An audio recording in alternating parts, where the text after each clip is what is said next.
එක තැන නතර කරලා තියෙද්දි මාව බලෙන් කරකවන්න එපා. පවර් ස්ටියරින් රැක් එකයි ටයරුයි පට්ට විදිහට ඩැමේජ් වෙනවා. හැරෙන්න මීටරයක් තියෙද්දිද එකපාරටම සිග්නල් දාන්නේ? මීටර් 50කට කලින් දාන්න. පිටිපස්සේ එක ඇඟේ හැප්පෙයි.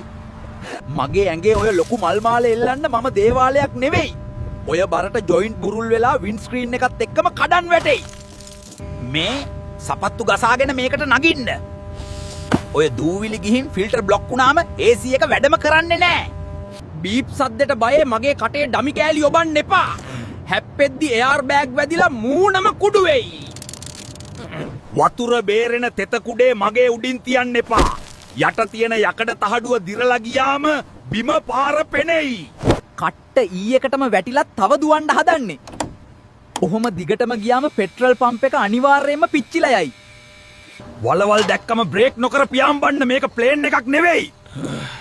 ටිකක් හිමින් යමන්. මගේ බුෂ් ටික ඔක්කොම කුඩු වෙලා.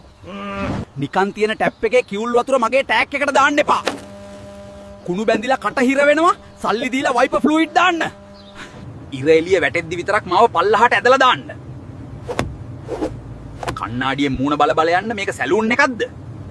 ඔබන්න බැරි තරම් බඩු පුරාලා මගේ ඔළුවට පියන අතාරින්න එපා.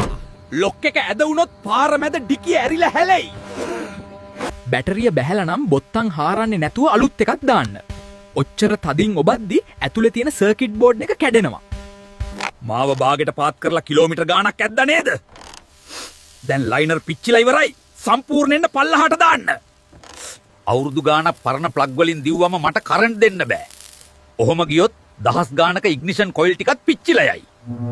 මගේ කටින් කළු දුම් දාද්දිත් පිස්සෙක් වගේ රේස් කරනවනේ. ඇතුලේ ඔයිල් පිච්චෙනවා. ඉක්මනට ගිහින් ගරාජ් එකකට පෙන්නන්න. ඒ ළඟට ඔනේ මොකද්ද කියලා පහලින් කමෙන්ට් කරන්න. මේ වීඩියෝ එකට ලයික් කරලා ෂෙයාර් කරන්න.